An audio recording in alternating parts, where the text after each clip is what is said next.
Good morning, everybody. Thank you for joining us here today.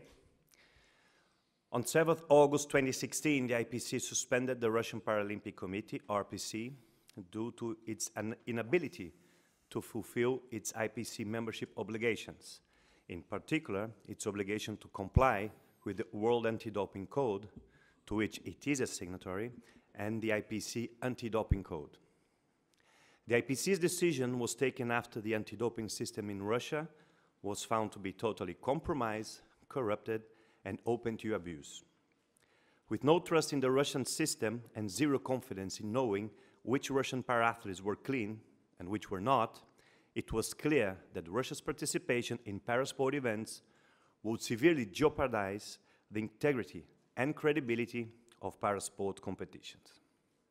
In suspending the RPC, we took a decision to protect the integrity of Paralympic sport, a decision to ensure clean and fair parasport, and a decision that was necessary and proportionate to the situation we faced. Importantly, we took the correct decision for the para-athlete community, the wider Paralympic movement, and the future of parasport. For the last 29 months, the RPC has been suspended.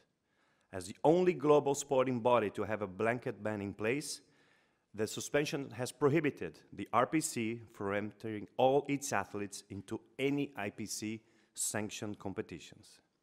This has included 2 Paralympic Games, Rio 2016 and Pyeongchang 2018, 11 different World Championships, 4 European Championships, and multiple World Cup, Grand Prix, and World Series events across the 10 sports for which the IPC acts as an international federation.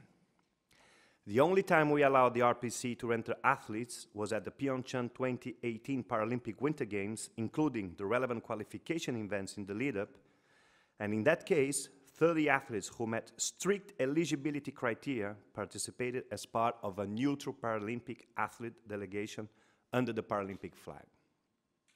In November 2016, 3 months after the suspension was announced, the IPC published the RPC reinstatement criteria and later created a detailed roadmap of around 70 measures covering areas such as governance, procedures, and practices that the RPC needed to implement before the IPC would consider lifting the suspension. The RPC's progress in meeting the criteria has been closely monitored by the IPC Task Force, an excellent group of 5 appointed experts led by Andy Parkinson, the former CEO of UK Anti-Doping and the Chief Executive of British Rowing. Ahead of each IPC Governing Board meeting, the task force has reported on which criteria have been met and which remain outstanding. Changes the RPC has implemented during its period of rehabilitation have included implementing a robust testing program of Russian para-athletes under the close supervision of WADA, launch of a new anti-doping education program targeted at para-athletes and coaches, governance reforms that mean no government official can be appointed to any role within the RPC. Introduction of a new whistleblower hotline whereby para-athletes, coaches, and officials can report any suspicions they have regarding anti-doping. Updating and finalizing its anti-doping rules. The task force's latest report to the IPC Governing Board is available on the IPC website.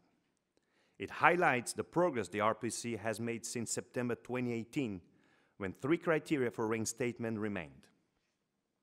The RPC has now paid all monies owed to IPC for reimbursements related to its suspension and additional testing of Russian para-athletes.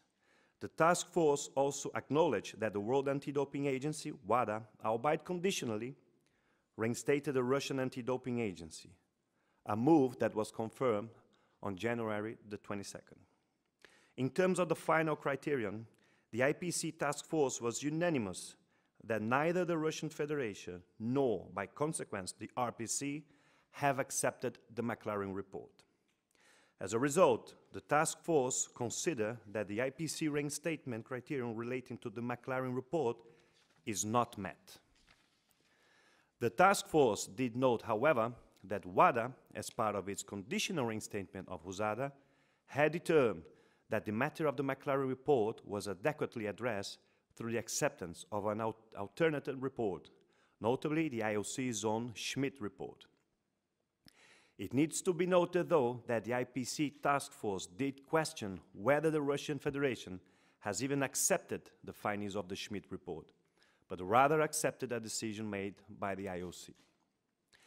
The IPC race statement criteria, drafted back in November 2016, do not refer to the acceptance of any alternative report by Russia.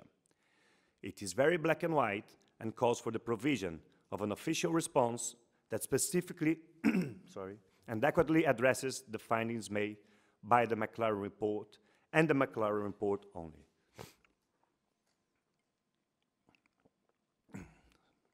Within its tight brief, the IPC task force had no option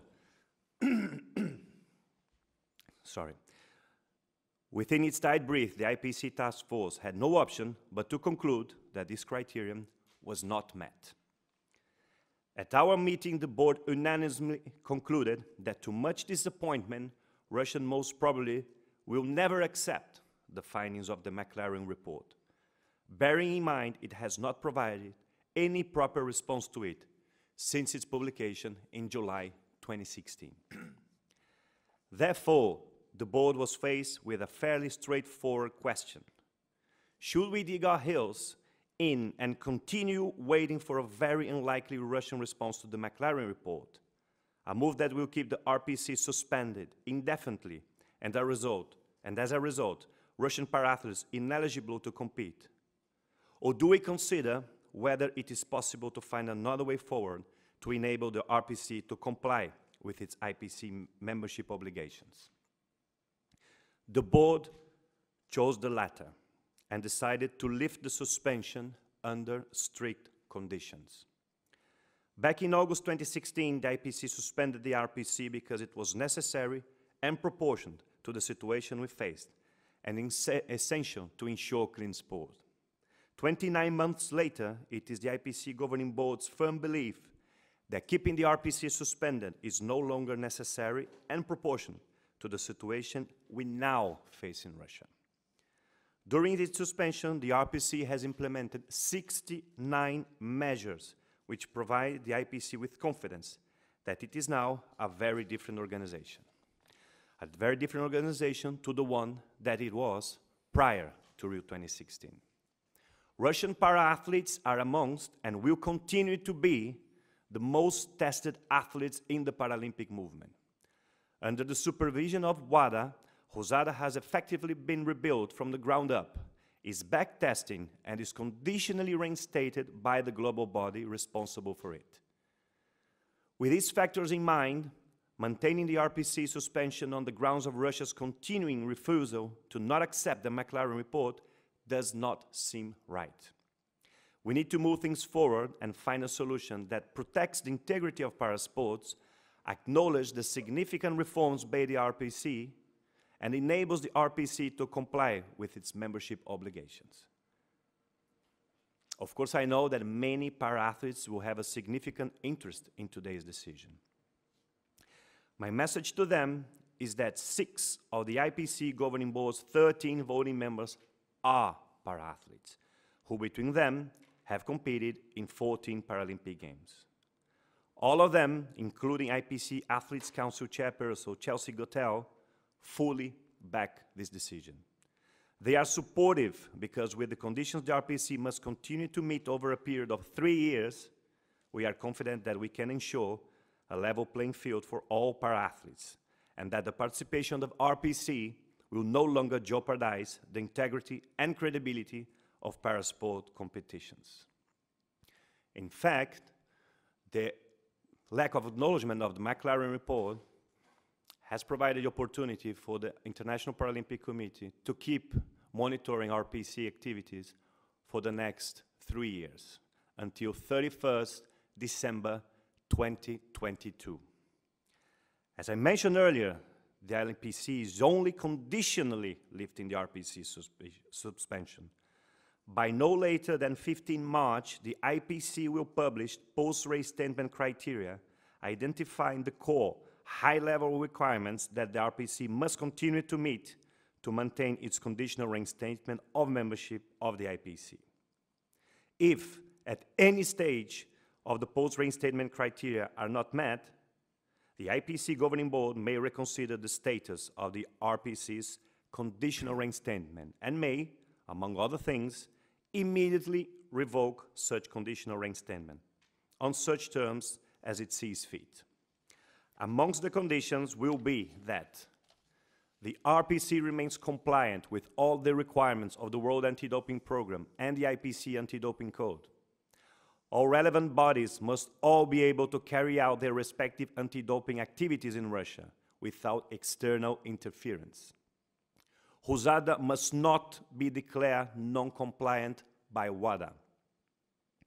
Up until the 31st December 2022, Russian para-athletes will only be entitled to participate in certain competitions, including the Tokyo 2020 Paralympic Games and Beijing 2022 Paralympic Winter Games, if they have met the specified testing requirements. The RPC must contribute to the IPC's significant costs resulting from the increased testing required in relation to Russian athletes under the IPC's jurisdiction until 31st December 2022. The RPC must provide progress reports to the IPC every 6 months for at least the next 3 years. To finish, I would like to say a few words about the IPC Task Force and the Russian Paralympic Committee.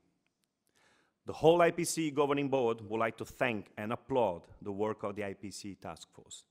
The team of 5 globally renowned and trusted experts gave up their own time to monitor the RPC's progress in meeting the reinstatement criteria. Led by Andy Parkinson, the team was extremely thorough in all its activities and throughout its lifespan stuck to the exact word of its brief. Regarding the RPC, I would like to highlight that throughout its suspension, it cooperated fully with the IPC and the IPC Task Force, displaying a very strong desire to culturally change the way it approaches anti-doping activities. I think the Paralympic movement and para-athlete community are now ready to welcome the RPC and Russian para-athletes back into the fold. They should be under no illusions, however, that their every action going forward will be heavily scrutinized, not just by the IPC and other para-athletes, but the entire world. We cannot simply forget what happened previously and what was uncovered in the summer of 2016. The RPC has proven to the IPC that it's now a much-changed organization. Their job now is to prove this to the rest of the world. Thank you very much.